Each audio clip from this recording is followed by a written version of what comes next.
Good evening everyone and welcome. My name is Michael Graff and I'm a board member of Philanthropy Australia. I also represent my own family foundation, which is a proud client of Australian Philanthropic Services.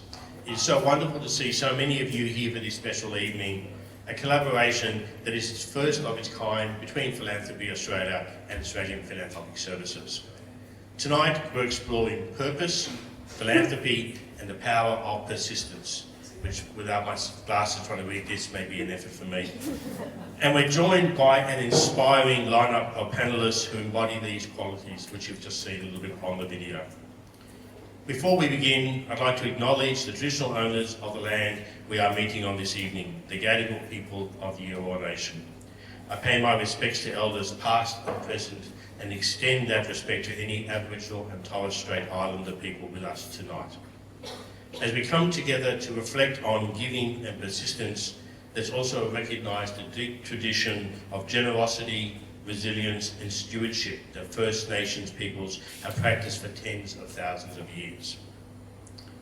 Philanthropy Australia and Australian Philanthropic Services share many ambitions for a strong and thriving philanthropic sector, including the growth of structured giving. For those less familiar with Philanthropy Australia, we are the national peak body for philanthropy. Our members include trusts, family foundations, advisors, corporates, intermediaries and not-for-profit organisations, and we exist to enable more and better philanthropy. Our co-hosts tonight are Australian Philanthropic Services, or APS for short, the leading independent, not-for-profit philanthropic services organisation in Australia. Their over 1,000 clients have donated over $242 million to charity in the financial year 25 and have committed over $2.4 billion to charity, held in structures that they support. On behalf of the Philanthropy Australia board and team, thank you, APS, for being our wonderful co-hosts of this gathering. This event is a tangible example of how we can join forces and bring communities together, allowing more people to connect with peers and be privy to impressive stories of impact. Speaking of impressive, it is now my pleasure to introduce our special guests. Nedd Brockmann, as you saw in the video, is an electrician turned marathon runner who made headlines at 23 by becoming the fastest Australian at a time to run across the country, running 3,953 kilometres from Perth to Sydney in just 46 and a half days. Good hop.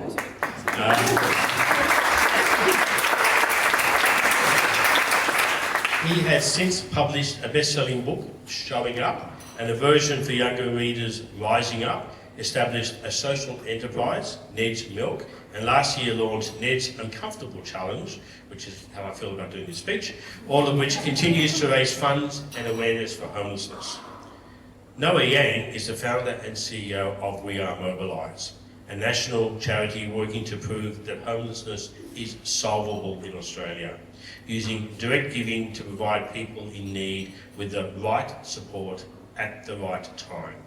Noah has a background in management consulting and prior to establishing Mobilise, founded a project called ASX Investor, a digital media channel that amassed over 30,000 followers.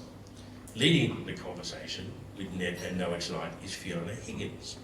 Fiona is a founding director and specialist advisor at APS.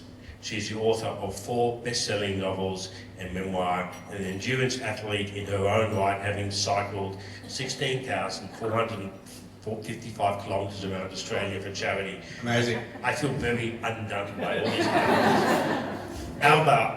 Albeit a long time ago, she says. So anyway, over to you, Fiona.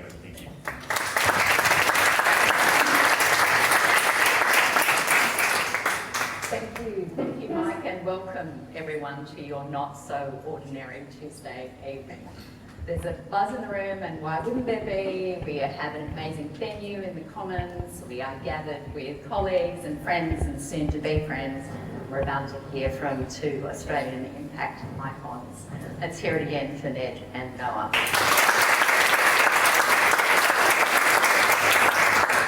So the focus of the discussion this evening will be the collaboration between these two. But before we talk about collaboration, I think we need to fire up some competition.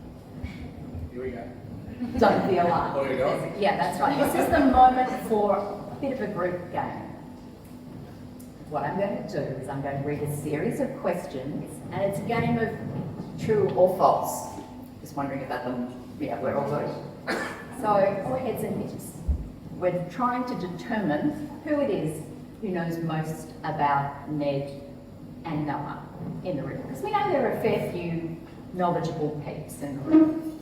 So, I'm going to read the questions, and if you believe that the answer to this question is true, you put your hands on your head. If you think the answer to the questions are false, you put your hands on your hips, and you're all going to have to stand up, and this is the only time I'm going to ask you to do that. I assure you. No, you don't have to stand. I'm playing the game. I don't want to miss out on the fun. Amazing. Thank you. That beautiful hair keeps hitting that mic. Thank you so much. That was good. Oh, the frizzy hair. maybe it's Maybe it's the movement. I like it. Okay. All right.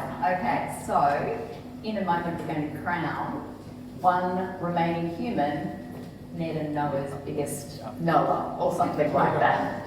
Okay. True or false? In prepping for his Across Australia run in 2022, Nedd completed a total of 30 marathons in 30 days. True or false? It's actually false. So, sit down if you got the answer wrong. Cheating, no. No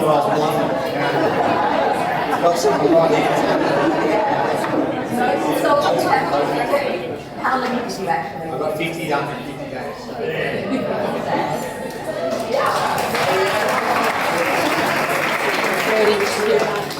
True or false? In prepping for the upcoming launch of the second year of Nedd's Uncomfortable Challenge, Noah Yang here hospitalised himself in training, after training with rhabdomyolysis only last week. True or false? The answer is in fact true, and that's another example of craziness. Feeling better now though, which is the main Yeah, the CK levels have come down. True or false? In the first 11 days of his cross-country run, in which his running time increased to a massive 18 hours a day, Nedd endured elevated heart rate, he endured broken sleep, 3 hours a night, roughly. If I got 3 hours, that's pretty solid. Yeah. And an infested maggot situation in the toe. True or false? It's got to be true, that's right. Which toe? My right big one. That's why I got the boot on so we can shower. They're still in there. It's not the case. There's no maggots. Got rid of them straight away. True or false? Noah's personal record for producing YouTube content is 900 days in a row. True or false? That's a bull run. That's not true. It's actually It's a true one. It was a very long time. all in the name of ASX Investor, which still has a bunch of fans, including APS staffer Stephen Manning. True or false? When Nedd completed 1,000 miles, or attempted to, well, yes, completed 1,000 miles around Sydney Olympic Park last year, Yep. 1,000 miles total 3,750 laps on the running track. True or false? Was it 3,750? The answer is.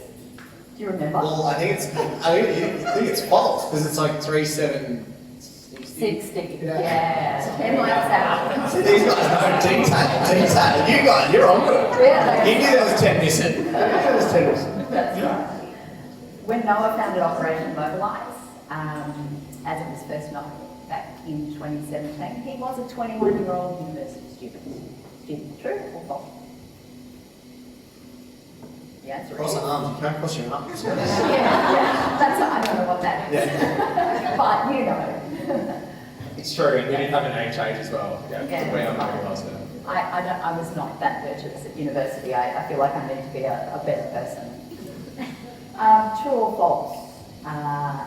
In Nedd's memoir, Showing Up, which was in fact shortlisted last year for the Australian Book Industry Award for Biography of the Year, he reports on his experience and it has been reviewed a total of 2,517 times on Goodreads. True or false? The answer is, do you know? Oh, I've got no idea. I'm going to say, no chance, that's false. That's like 3. 2 of those are mum and dad. It's been reviewed more than 3,000 times. No way.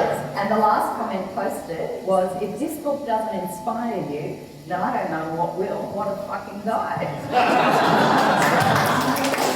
That's right, man. So that's great news. That's great news. So we've still got, we have a winner. Do we have a winner or there's still other people? We have a winner.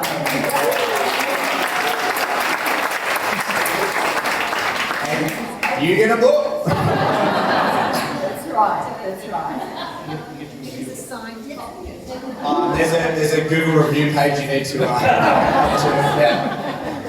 Congratulations. And, for those who didn't win tonight, suggest you go online and avail yourself of a copy of either Show Up or Fire Up. Perfect. And get in there. It's almost Father's Day. So let us discuss collaboration, the social impact partnership, which of course is not only unique in Australia, but highly successful and ongoing. Everyone in the room here tonight is a social impact practitioner of some form or a giver. And we'd love to understand tonight the componentry of what has made this partnership work. And apologies for when I move my head. You're doing great. A little bit of movement. So, obviously there's a genesis story, specifically the partnership. Talk to us about how you encountered each other, when you met and how this bromance began. Yeah, I guess it's probably cool to tell the story of Mobilise straight away, and then I guess that's how it kind of came about by me seeing them. So I guess probably no one can tell the story about Mobilise, and then for me, I'll probably tell him how I came across this great young man. Perfect. So for us, I'm from Melbourne, but no matter where you're from, anywhere across Australia, I'm sure everyone's seen a pretty familiar scene, which is walking through the CBD or even in regional areas and you see people on the sides of the street. But what really doesn't often happen is there's no prescribed playbook. Like you might look at people, you don't know whether you drop money into their hat, should you buy them food, or often we just turn our head away because it's kind of easier to ignore it rather than to do it. And I was doing that all the way up throughout my life, and then there was just one moment where I saw these people on the sides of the street and I was like, actually that's pretty strange, I don't know why that's happening. And ended up just calling up a lot of different organisations. There was like Subway and cafes and all that, and eventually Baker's Delight got back to us. And they just like armed us with these big bags of bread. There's still this funny photo on the website which I know the team have seen, and literally just me and my best mate Zach just headed out there with 4 big black garbage bags of bread. And we just had this question of like, is there anything that we can do? I was still at university at the time, this massive problem of homelessness. And so we just started sitting with the people we were meeting, and probably the first fascinating insight for it was we opened up the bags of bread and inside was just massive loaves, but we had no jam, no butter, no knives. And so we literally just started sitting with the people and handing them out, and surprise, surprise, obviously everyone was like, don't really need that. I think that was like the insight itself, because everyone was like, we don't need food, and actually sometimes there's enough money, but everyone was saying, just sit down and have a conversation, and people talked about being really, really lonely and isolated. And so brought out some friends, because that was something that we all had, which was time, and then more friends, and the movement started to grow from there. So we had some more of the team grow in Sydney, Zoe sitting up the back there, she helped bring the movement to Canberra, Brisbane and Perth, and we were just really all about young people getting involved with a problem that often they might not have realised they could have an impact in, but we were really engaged and eager to do that. And yeah, we also saw Nedd doing that 50 runs in 50 days and kind of shared out some posts around that time, and I guess that's kind of where we led to Nedd. So at that point you were totally volunteer-led, run, Yeah. focused predominantly on material aid and connection. Yeah. And then you posted, and you, Ned, you noticed the post Yes. and thought, what? Exactly, yes. I was doing the 50 marathons that half of you might have, realised that I did them. The other half, 30, you shortchanged me about 20. That's all right. When I was doing those 50 marathons, I was raising for the Red Cross, raising money. I didn't really know who to raise money for at the time. All I knew is I wanted to help these people. In a very similar instance as Noah, I saw people on the street who needed help, and I wanted to take action. I didn't want to sit around waiting to see what best way to do it. I just went, let's do it, and we'll work out a plan of attack. Let's raise the money, and let's hope it goes to the right hands.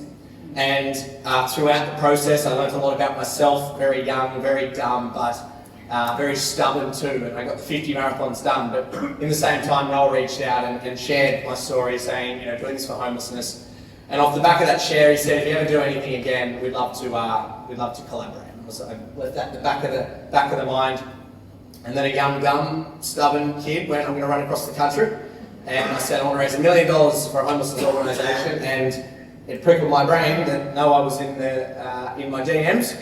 And I wanted to see the impact directly. I wanted to see a small charity who wanted to do good, who had, innovative ways and almost freedom of doing whatever it is to make change and not having any thing holding them back in that pursuit. And when I said I was going to raise $1 million and run across this country in 40 days, it was a very bold statement and one that I do not regret making. I experienced one of the most insane journeys that you'll ever experience. Running 100k a day was pretty dumb, but I ended up getting, average about 90k a day. But in the process, we raised 2.6 million, which unlocked an almost really cool, for me especially, the initial draw to seeing people on the street was why I wanted to help people. And it's evolved over time, and we'll see, I'm sure we'll talk about tonight, is homelessness is multi-layered. There's a lot of not one size fits all. And through the evolution of this, 94% of homelessness is hidden. 6% is what you see on the street. And that was what I was initially drawn to. And now it's changed, and we've seen the impact fundraising has been able to have on this, and the amazing things you've been able to do with the money we've raised has been, really, really cool. And that's kind of how, the no strings attached kind of deal but just Untied funding. Yeah, exactly. Yeah. That has led to some incredible things. Yeah, amazing. I'm curious, what made you, Noah, reach out to Nedd? I mean, apart from the fact that fascinating, interesting, what made you take that step at the beginning? Yeah, it's an interesting question.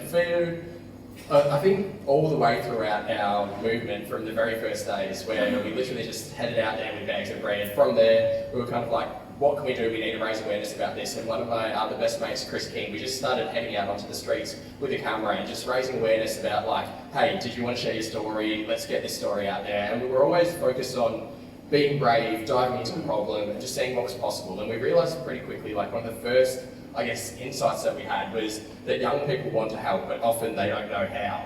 And we realised that through Mobilise, we could provide that type of platform. And so we were always highlighting young people doing really cool stuff, whatever that ended up looking like. And when we saw Nedd doing that, it was so above and beyond some of the stuff that we did. I think at the time it's funny, we did things like big giant Monopoly nights and sausage scissors and stuff like that. And then we see someone running 50 marathons in 50 days. We're like, that's crazy, but it's for homelessness. So let's get around it and raise awareness. But I think it was always just how can we put the spotlight onto people doing amazing things, which in turn will put the spotlight onto this issue of homelessness and grow that conversation. Yeah. So I remember when, not long after you did your first run, Noah came and spoke to me at APS and underlined that his annual revenue had just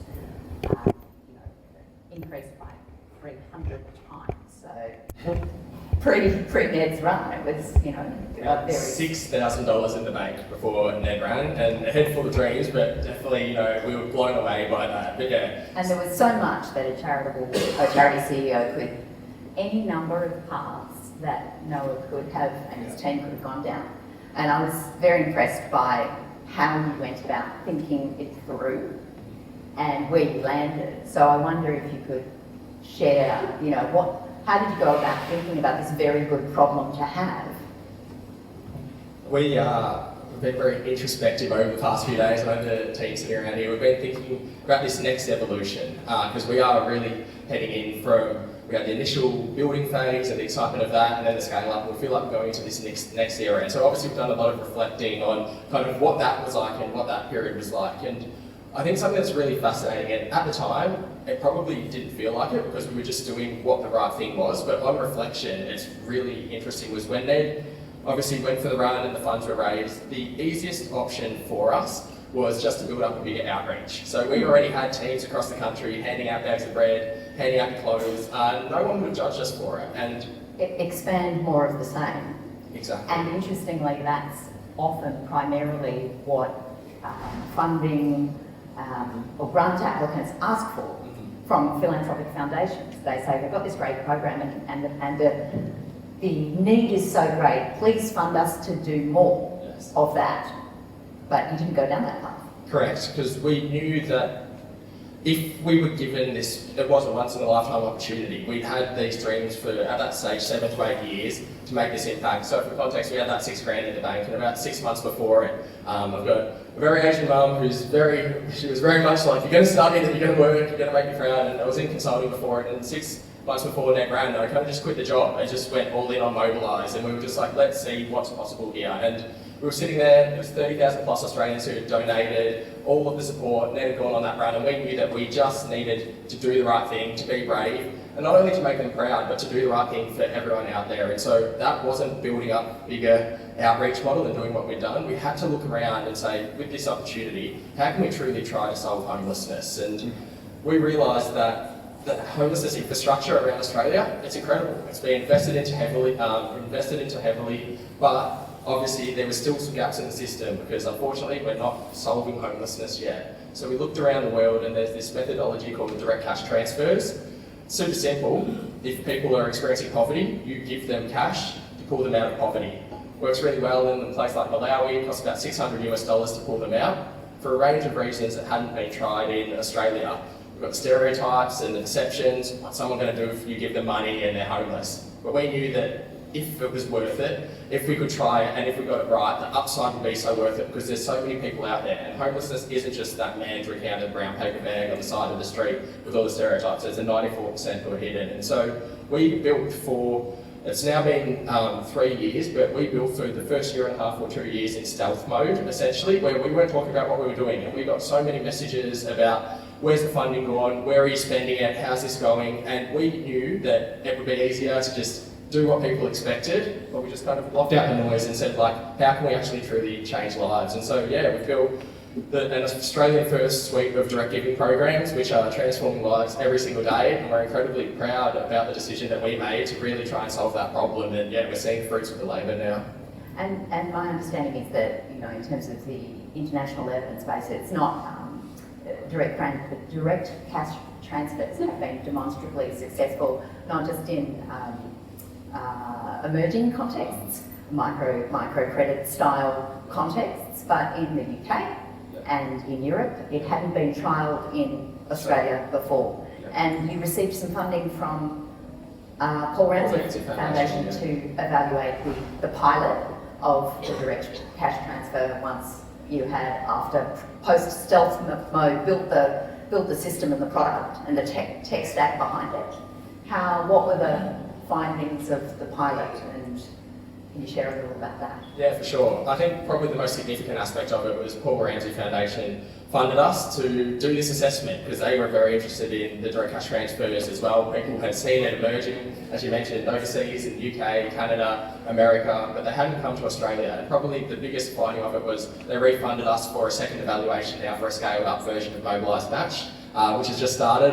The team's very excited about that. We're going to be having 50 participants through over a 3-year period, and they'll all receive $7,000 each. And so we had some initial insights, and surprise, surprise, like if you give people funding, obviously they're going to lead to better outcomes, and the key outcomes we were looking for were financial stability as well as housing. But the biggest takeaway that we had, and it makes sense when you think about it intuitively, is we had people who, on their intake, they were skipping meals, so potentially 2 meals a day, 3 meals a day. By the end of the 6-month program, because there's goal setting and all of that support, we had one girl talk about starting a nail salon, another person say, hey, I can actually think about potentially saving for a house deposit. I never had money, but now I can do this. There was a third girl who's a person of colour, and she was like, I want to put on slam poetry events for people of my background so they can feel part of the community. And so what we saw was people started thinking about what's in front of them, survival. And then over just a 6-month period with a little bit of support and that opportunity, the time horizons just started to expand. And so the big finding was if you give people the right opportunities at the right time, not only can you help them with the here and now, you can change their future. And that's kind of the platform that we built the programs on the back of. And it involves a wraparound model. It's not exclusively, here's $7,000 to $10,000 and we'll hear from you. Yeah. Everyone hears about the word collaboration a lot in the impact space so consistently. We want to stand on the shoulder of giants, and we wanted to build our programs to make sure that we could amplify the work that the rest of the sector was doing. There's no way that one organisation can solve homelessness, and we're so aware of that. And so all of our direct giving programs are distributed through our charity partners. So we've got partners all across Australia, in every capital city, from Forbes, where Nedd's from, I know Wardy's back there, Wagga Wagga, and every area in between. We've got them in regions and the cities, and we provide funding through our charity partners. They provide the wraparound support, we give the funding, and we help their clients graduate out of their system and free up capacity in the sector, and ultimately get people into housing or their next chapter. And how many people have you got through now? 400 plus people now, and it's growing rapidly too, which is really exciting.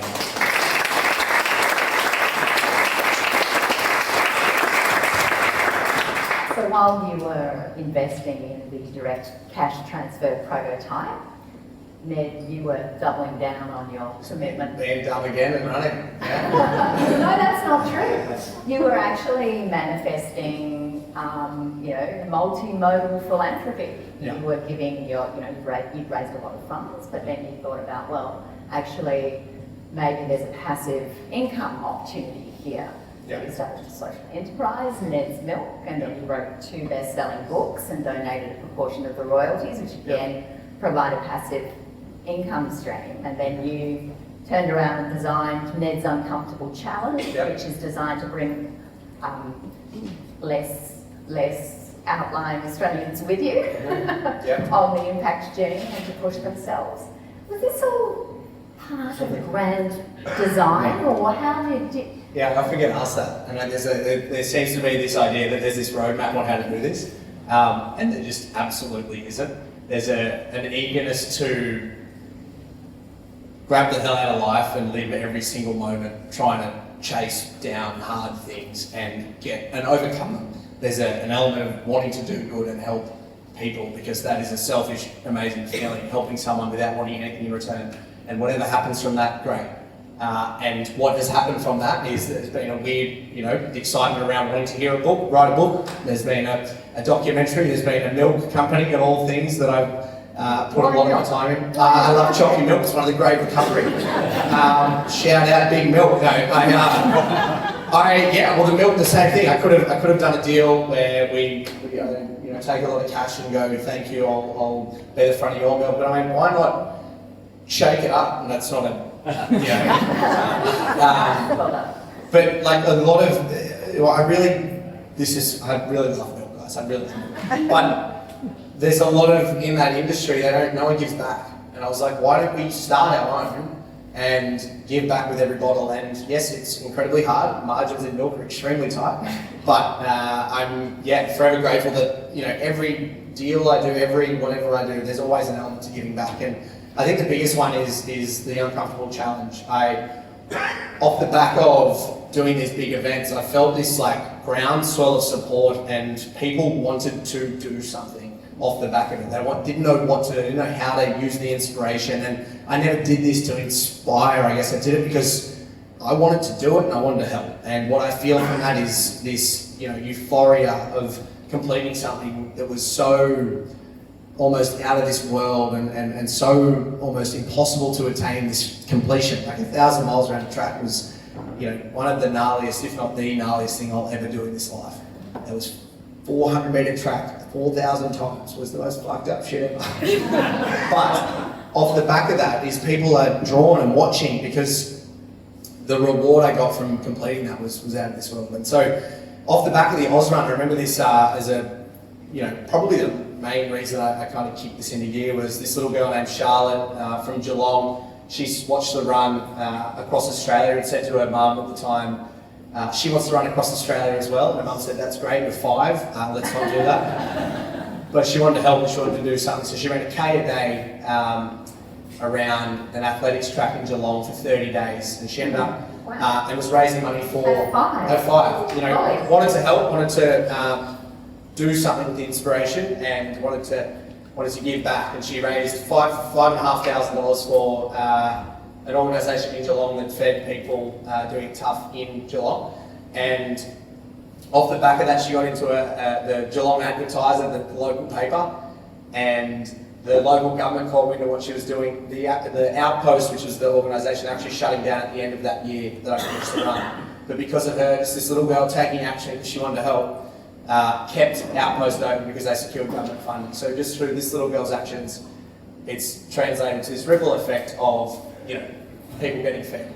And I went, what a powerful, cool thing is people want to help, people just don't know necessarily what to do. And so we started the Uncomfortable Challenge off the back of the 1,000 Mile last year. I knew I had to put myself through it to get eyes on, and then a way to go, you know what guys, you can do it yourself too. Pick something hard, pick something uncomfortable. And the idea behind the uncomfortable is, I'm not saying everyone's comfortable, but we are in a world where we don't have to worry about survival, we get to worry about what we want to do. And we are often, things are easy, things are at our fingertips. We have aircon, we have lighting, we have all these things that create ease in our life. And I'm not saying lights create ease, but get the point. And it's bringing intentional hard times into your life sets you up for when hard times happen unintentionally.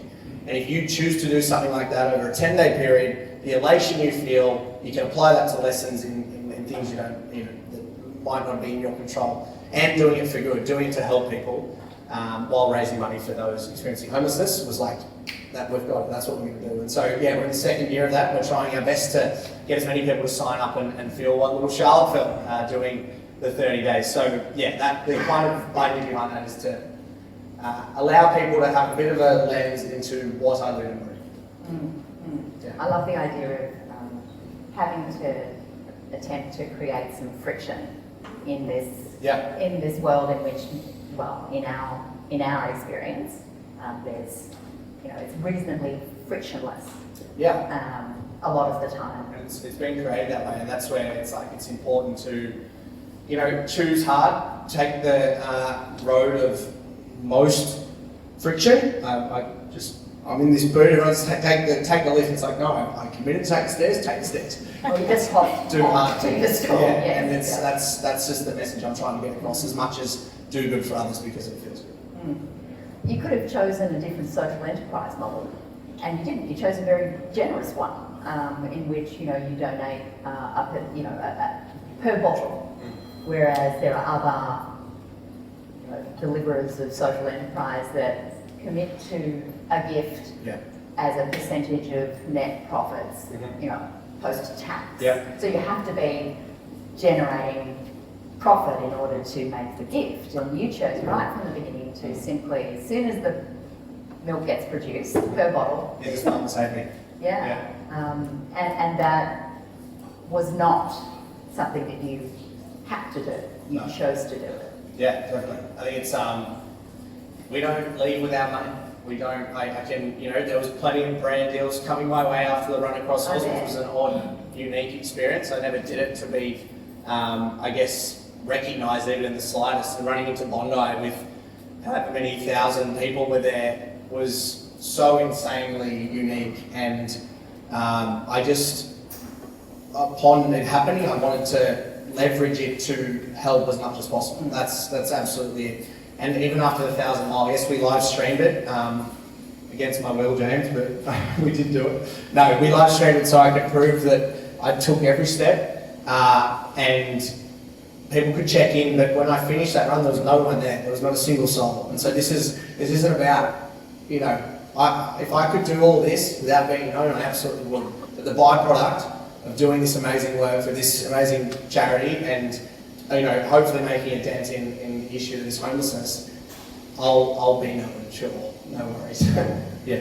When you look back on the partnership at the beginning, you encountered each other and agreed on a trust basis, really, I suppose, that this was a charity that you were prepared to support, and this was a runner, an emerging Australian who you were prepared to align your charitable brand with. When you look back at the partnership, did you ever imagine that it would become as big as it has and develop those dimensions?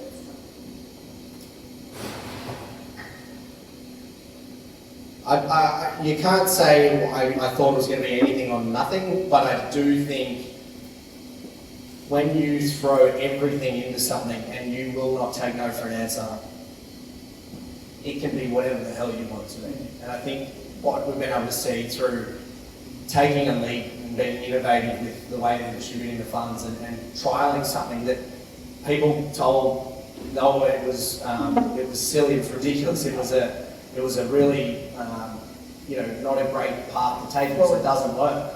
And then it's like, well, we can show you it does because we believe in ourselves and we put everything into this to make it work. And I can only say from the experiences I've had is when I've made a decision, when I've committed to everything, all other options go out the window. When you say you're going to do something, you are going to do it. You absolutely do it until it's done. And with these runs, I didn't get the records I initially wanted, but what happened because I took it on and didn't take no for an answer has been this incredible, amazing amount of money raised and help given. So yeah, I wouldn't say I could have imagined it to be this way, but I could absolutely have imagined it to be whatever it would be. Now, what do you think are the conditions or prerequisites that enabled this partnership to commence and then to continue?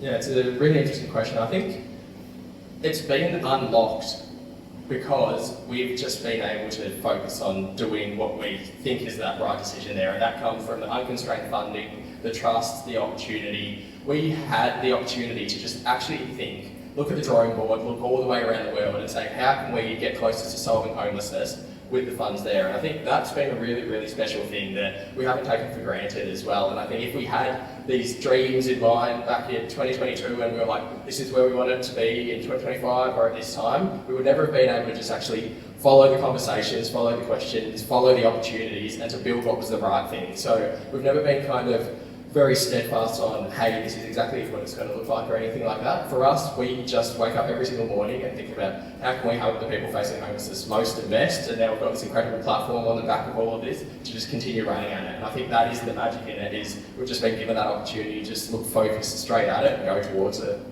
Any friction at all in the partnership, or any issues that have come up that you're prepared to share? We actually had this conversation. I'm going to say it. On like 5 days ago, we had a chat on the phone where we were in a similar situation talking about it, and we didn't make an agreement. I saw the passion that pours out of Noah speaking about those who are less fortunate than ourselves, and there was a almost uniting force in what we've got to do something about this. I'll do my best with my team to raise as much money as possible, and we'll hand over because I trust. There's no hey, you better do this because we've raised this amount. It's like, we've done this because I trust you and what you're going to do. Whatever path you take, we trust it. And so it's not I wouldn't even call it a partnership. It's a mutual respect and trust that if this is going to happen here, then we will do our part here. And while Noah keeps being Noah and keeps doing what he's doing, I will keep making sure we can, and that's what I hope for everyone, is that we all be ourselves, we all do things that light us up, and that's what the man does. So I think it's not necessarily like we have this signed agreement that this is what's going to happen. It's actually the polar opposite, and that's what's really cool about it. Yeah, it's really refreshing, and it also speaks to what we talk about in the sector often, is trust-based philanthropy. There's a lot of discussion about how to do it, and look, you're manifesting it right here. It's really inspiring. Yeah. Very cool. Yeah. So the Uncomfortable Challenge is coming up in October. October, yep. What's most exciting about that? I'm not going to be absolutely smashed from a 1,000-mile run, so I'll be able to get around everyone doing their own this year. We're going to do a bit of a road show and get around to everyone around the country doing their own Uncomfortable Challenge. So I'll be able to partake in pretty well everyone's, or a part of someone's each day, which will be really fun. I'll get out of the booth on Monday, so I'm very excited about that. It's been way too long. But yeah, I'm super excited. Second year, there's a bit more people have done it and they're returning. There's this excitement, so we just got to get sign-ups, we get people doing it, and and then once we're in, I'm just excited to see what amazing ideas people come up with. Yeah. Is it typically always physical, or do you have people No. who are A-types that need to settle down and meditate Yeah. for the Uncomfortable Challenge? Definitely, people are like living off $10 a day. People are no phone time. People are reading because they don't read. There's all those like it's as long as you can look yourself in the mirror and go, this is hard. I'm going to question if I can do this. Then it's a good thing to do. People giving up smoking. People giving up things that they use all the time. It's like it's so cool. People sleeping rough every night, trying to see what cold showers. Experiencing things that it might feel like to be struggle. Hrishi at the back there has got one of the most creative ones. He's going to be doing 10 days of stand-up comedy. Every single day he's going to do an hour of comedy. That's my worst nightmare. That makes you uncomfortable. Wow. That's Michael Graff, you just said before he did like public speaking, that stand-up comedy is the next level.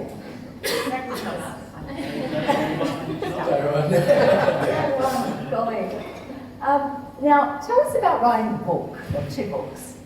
What was that like for you, and do you have another book in you? It was incredibly cathartic. It was nice. It was trying to process something that, I guess it allowed me to write down those stressful and things that I tried to push away. Like the run across Oz was as much as it was amazing, it was extremely traumatic. I had to endure some things I never thought possible. It was quite a enjoyable experience, and I think there's absolutely another book down the line. We're just speaking in the green room about the paths I could take it. But I like to write and write a lot. So.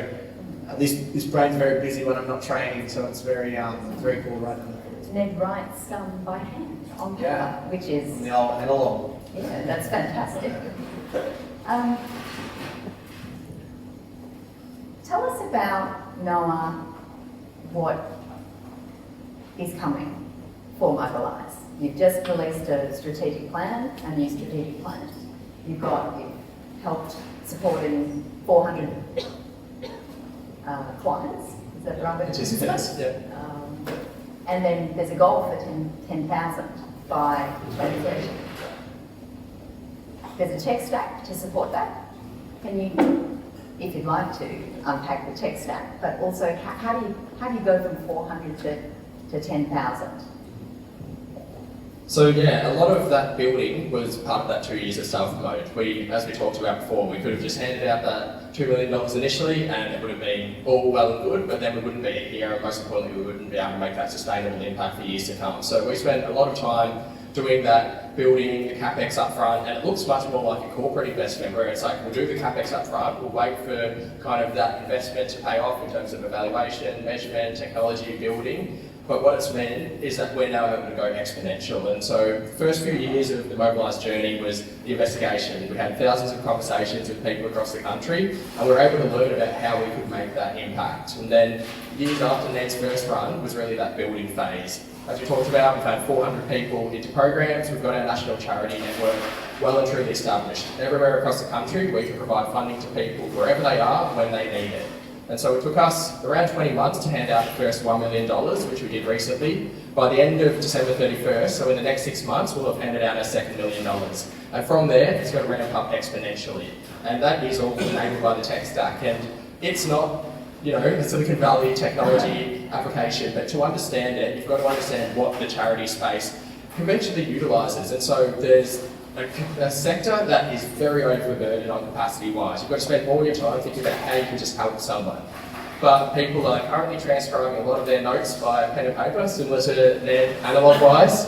But otherwise, people are also transcribing from spreadsheet to spreadsheet to spreadsheet. And you might have to fill out an application form for a small amount of funding through the government, and it might take 4, 5, 6 weeks to get an answer after you filled it out for 2 to 3 hours, and you can't get funding. We've built a technology stack which means that we can provide that funding to people within hours, wherever they are and when they need it. And so basically, we are going to be getting as many people through these programs as quickly as possible to get people into housing, and we've now added a second component on as well, where we've got an employment pathway through toll. So we're going to be able to provide people with housing, give them jobs, and most importantly, give them whatever step they need to get into the next chapter. So yeah, 10,000 by 2030. It's a big ramp up, it's a massive challenge. We've looked at it probably a similar way to how Nedd looked at some of his runs, where we're like, wow, that's massive, let's get stuck into it and work out how we can figure it out. We can't wait. And the referral sector plays a pivotal role in getting that volume through. 110%. So all the charities will be referring clients into us, and so they might spend 12 months working with their clients, doing all the support on the legal side, the medical support, doing the case management, and they get a housing outcome. Great, this person's now ready to go. There's a house. They've been on the wait list for 2, 3, 4 years, but if you can't pay for your rent and bond because you've been in a difficult situation, if you can't pay for that in 48 hours with the lack of capacity for houses, you go all the way back to the start of the wait list. And so we can provide Mobilise Kickstarter to get them into it. And what it means is the clients who need the least support are pulled out of the homelessness space. They're pulled out of homelessness, and these charities can then focus all their time on the most complex cases, the people who really need support. So it's giving everyone their time back, most importantly helping everyone make a bigger impact. Right, thank you. Questions from the audience? I'm sure that there are some burning questions. You on mic? Oh yeah, head on the road. Yeah, no please. Well done to both of you. My daughter's a bit of an athlete, so she's been obsessed by what you've been doing, Nedd.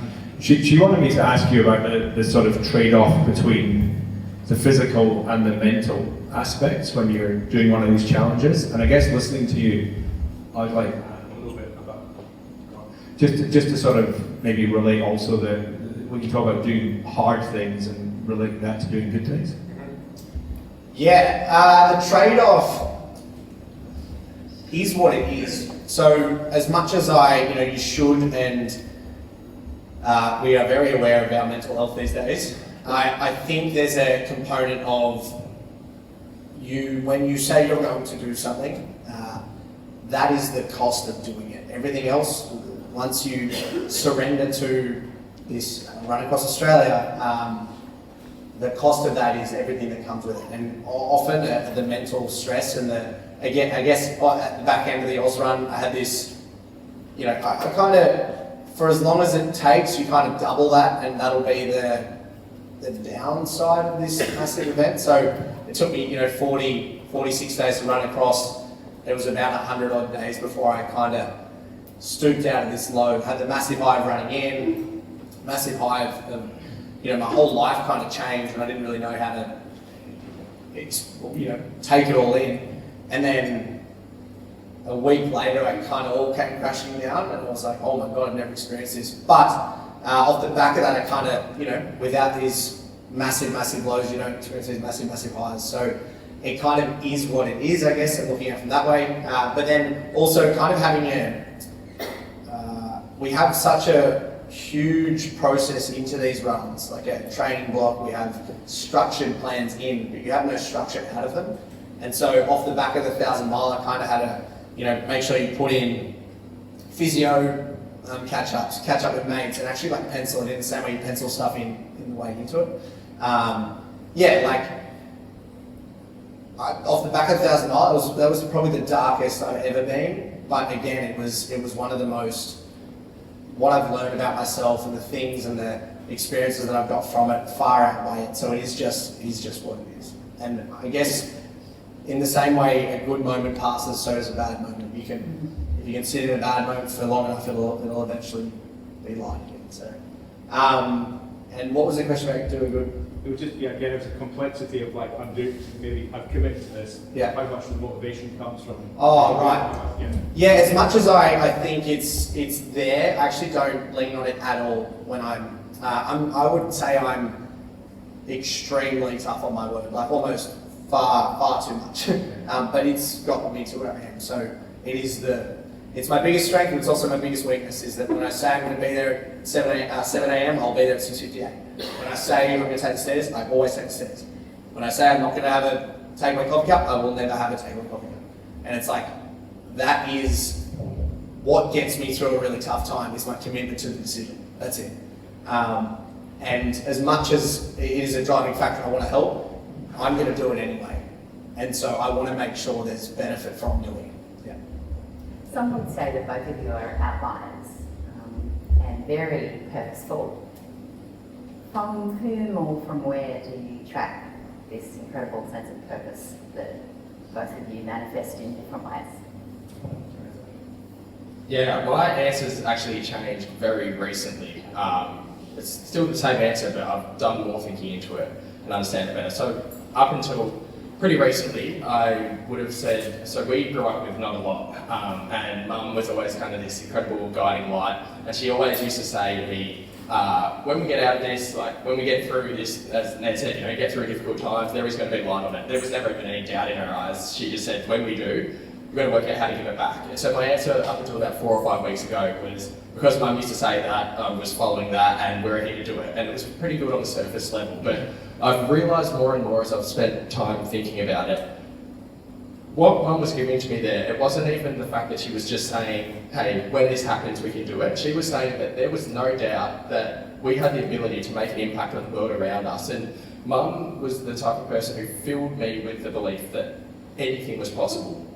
And she would do that no matter what the situation was, in whatever context. And because of that, I just really felt that whatever I set my mind to would be able to figure it out and find a way. And so because of that, I thought that was normal. I didn't realise that a lot of people don't have that, whether it's because they don't have the right people around them, or because, unfortunately, life just hasn't given them the circumstances where they can begin to dream, they can begin to think outside of it. And when I realised that our motivation as a team at Mobilise for everything that we're doing is to give everyone across the country who hasn't had that opportunity, hasn't had that belief, through us, we're going to give them that opportunity and to fill them with that joy, because Mum gave that to me. She's the motivation, and yeah, she's always on my mind through it all.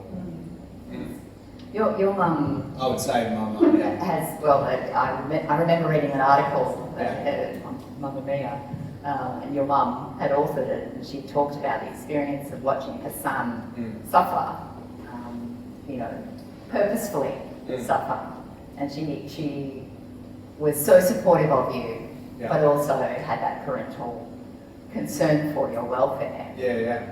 But is that where you track your kind of, obviously you're incredibly focused, you're going to do it anyway, but where does the sense of wanting to contribute anything at all come from? Is it Mum or elsewhere? Yeah, I would say it was similar to Noah. It was never, Mum always made us believe that anything was possible as long as you do it with integrity, you do it because it's the right thing to do. If you do the wrong thing, we cop a smack. If we do the right thing, we copped a well done. I think the most important job on the planet is, not job, I shouldn't say that, but parenting is the most, the way Mum brought us up was absolutely the reason I see the way the world is. And so, yeah, I think that is, it shouldn't be downplayed. That role of a mother is the most important. And I think that's I've never really thought of it that way. We're giving, hopefully, through Mobilise's help, is giving people hope that they never probably had and that I'm forever grateful and never ever taken for granted that that's the way I was brought up. And they sacrificed, Mum and Dad sacrificed so much to give us opportunities they didn't have, and it's almost my duty to make sure I do good with that, because not everyone has that. I was incredibly privileged to be given a private schooling. Anything if we asked for something, I said, I want this for Christmas, it was almost no matter how much it probably took to get it, it was there under the Christmas tree. And it's like that, just those little things, that belief was like, yeah, that I owe it to make sure I at least do good and give back to them too. And I hope in some form or another I am at the moment, but yeah, definitely those two. Yeah. Thanks. Question? Hi, over here. Hello. Hi. I'm really inspired by, I guess, this kind of youth-ish led movement and the kind of tenor of bravery. So I'm just interested in how do you sustain that conviction to sort of try something new, go into that stealth mode for 2 years. I'm sure there were a lot of naysayers, sort of doubting the approach. And as the organisation grows, how I think one of the trappings of a growing organisation is structures come into place and you lose that ability to be agile and flexible. So how do you, going forward, plan to keep that sort of spirit in the organisation? Yeah, we spend heaps of time thinking about it, and it's critical as well because it's a big strength of ours and a big enabler as well. I think for us, firstly, we truly acknowledge that this is a building process. Like, it's not going to be perfect from the start, and being comfortable with the fact that we're always going to be learning through that journey makes it so much easier. Because if we put that pressure on us that it had to be perfect from the start, we would have made different decisions versus saying, let's learn, let's understand, let's have a conversation with people on the streets. That might not be the end evolution of Mobilise. It might go to, hey, we're providing people with funding. We're providing people with funding, that might not be the end. We can also provide people with jobs. Like, we're comfortable knowing that we don't have the final solution, but as we go through bit by bit, we're going to kind of arrive on it. Something that's been really interesting over the past period is, as you look at bigger organisations, we've seen more and more through having lots of conversations that almost the thing that you want to avoid, or the thing that bigger organisations do as they scale, is they start making different decisions versus what they were making on that rise up. And it's almost fear disguised as pragmatism in a way. And so we are very, very cognizant of that fact. It doesn't mean that we're perfect at it, but we know what our tenets are, which are, we want to do the right thing, we want to hit a home run, not a single. We want to actually try to solve homelessness rather than just help people through it. And we always want to make the right decisions for our end beneficiaries. That takes the emotions out of it, because then it means we just have to make the most logical decision and go towards helping people. Rather than how we feel, it's about what we should do. And it's not always perfect, but it makes it quite a clear throughput for us to just focus on the end outcome.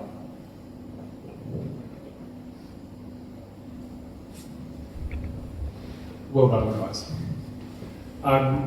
Lots of people think innovation and planning aren't bedfellows, but they are. And thinking through the planning that you think about, I'm very interested in Ned's response to this about what sustainability looks like. Sustainability physically, mentally, financially, just all the aspects that you think about in 10 years' time. You're still doing this. Yeah, it's a great question. It's all well and good to think about things in 10 years' time, but good luck trying to lasso it. I think we all get caught up thinking, oh, if we get to, by 50 or by 60 or by 40, by 30, it's like, that's never happened. It will not happen. At this point, all I have is right now.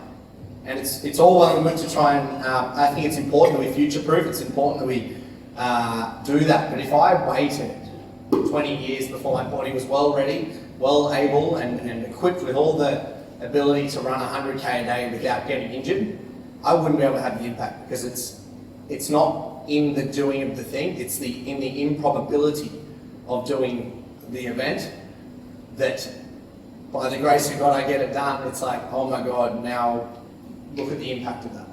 So yes, I understand that there is an element of, oh, I hope I can do this forever, but nothing's given to us. There isn't, like, tomorrow isn't promised. So I think going in with that lens, that it can also be quite a stupid way to go about it. You have to obviously future-proof, you have to do these things. But if I waited for the right time, and if I spent my life going, well, I've got to plan for this, I've got to do that, it's like, it'll never be right. You'll never. And so, yeah, the byproduct again is that I get quite injured, or I just learned a lesson. I won't do that again. this was another lesson. I ran a marathon on a broken foot, but I made the decision to race this marathon and break the record, and I broke the bastard, but I'm now dealing with a broken foot for the next 12 weeks. So these are the lessons you learn through throwing yourself in the fire, and I would never ever change it. And I would far prefer to be 50 and have not been able to do something because of what I've done to myself than get to 80 without a resume of the things I've achieved. So that's my weighing in of that. I'm not saying whatever anyone does is wrong or right, but I know for me, the impact I'm able to have by just going hell for leather at it now, and I'm sure it will change over time, but right now, yeah, I think it's, don't get too caught up in thinking you're going to get next year, because who knows. Yeah. Noah, do you have anything to add to that, or?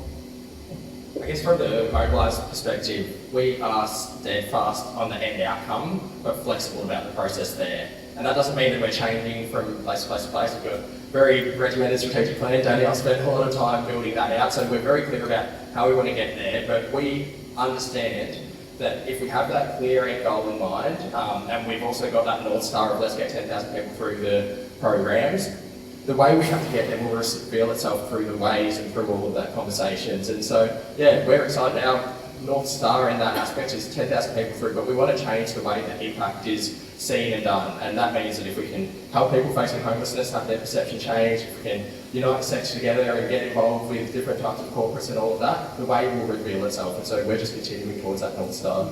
So fluidity in execution, hopefully not only achieve strategy, but contributes potentially to sustainability. One hopes. That's the vision. That's the vision.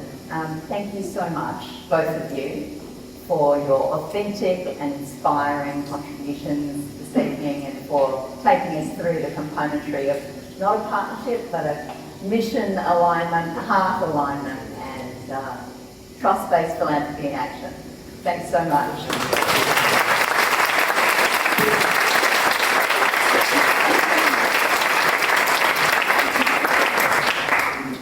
Guys, there's no way I can follow that. We've had this bit, and now we come to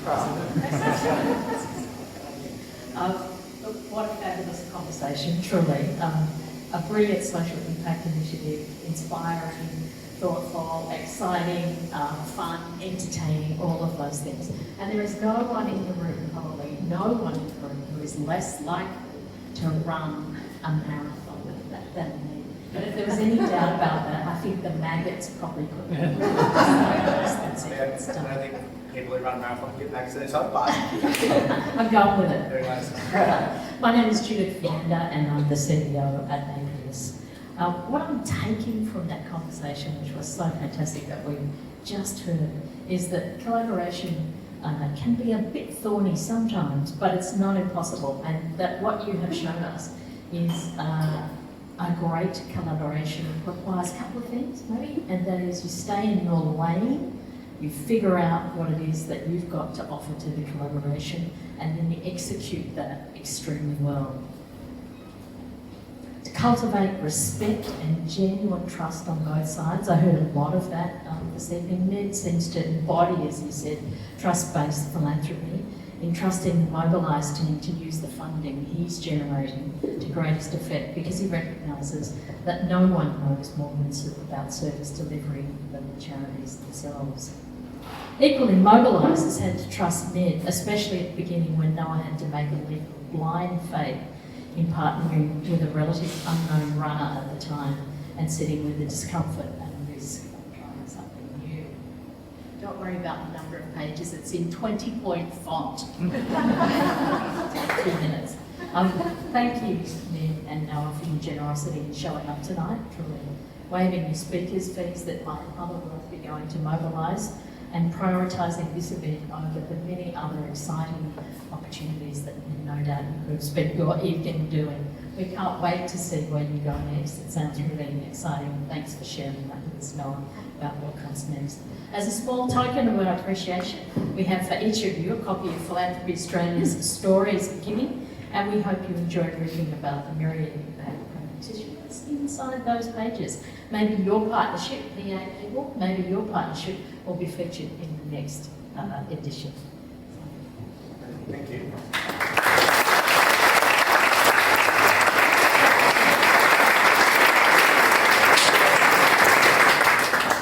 Look, as Michael Graf kindly mentioned at the beginning of the night, this is the first ever co-design affair between APS and Philanthropy Australia as part of our shared commitment towards doubling giving by 2030. APS is, of course, committed to cultivating philanthropy in this country. Our mission is, as we describe it, to grow giving for good. And we're doing a pretty good job of it. As Michael mentioned at the beginning, we recently acquired our 1,000th client, and collectively, our amazing clients gifted over 240 million to charities in the last financial year alone. I know there are a lot of APS clients in the room tonight, but if there is anybody who would like to know anything more about structured giving and the possibility of building your own impact in Australia, we'd love to hear from you, so please make yourself known to us. Before we wrap up, I would like to acknowledge a lot of people that have gone into making tonight happen. To our co-hosts, let me just drop that there.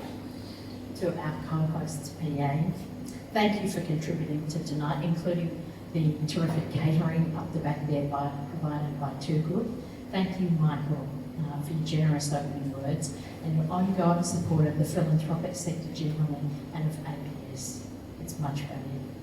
Thank you to the working group of PA led by Bella Cunningham, and thanks also to Marianne and Lisa for this evening.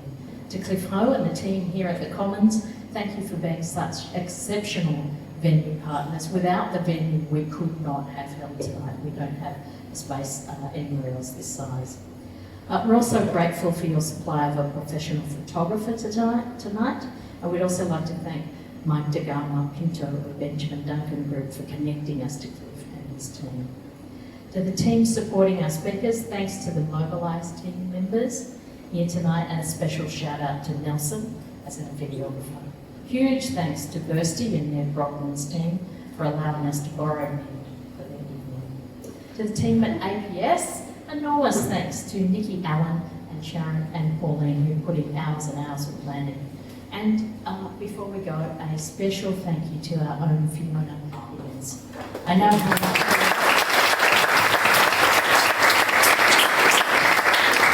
she deserves all of that. I know how lucky we are to have you, Fiona, and to have had you from the very beginning. Fiona's a bit of a philanthropy midwife to APS. There's a new role for you. And so many other organisations and so many people who work in the sector. When someone, apart from Fiona, the author, writes the definitive history of 21st century philanthropy in Australia, Fiona Higgins will have her own well-deserved chapter. Finally, a big thank you to everyone who has attended tonight, to all of you, for attending and participating. I have a small request, yes, here it comes. Please retrieve your phones, if you wouldn't mind, and scan the QR code up on the screen now. And if you wouldn't mind filling in the brief evaluation survey about tonight. Can't believe I'm asking you that. Stone, that's for you. She knows how much I dislike surveys, that's why. But please do it now, because we will be very interested to see your feedback, and it will help us plan for future events. So it'll only take you like 1 minute if you could. So now that's more than enough. I'm taking more than enough of your time at the end of the evening. But the invitation is that you might like to linger for a bit, have another drink, have some more food, and enjoy the moment here and chat. Thank you very much, gentlemen. It truly was amazing.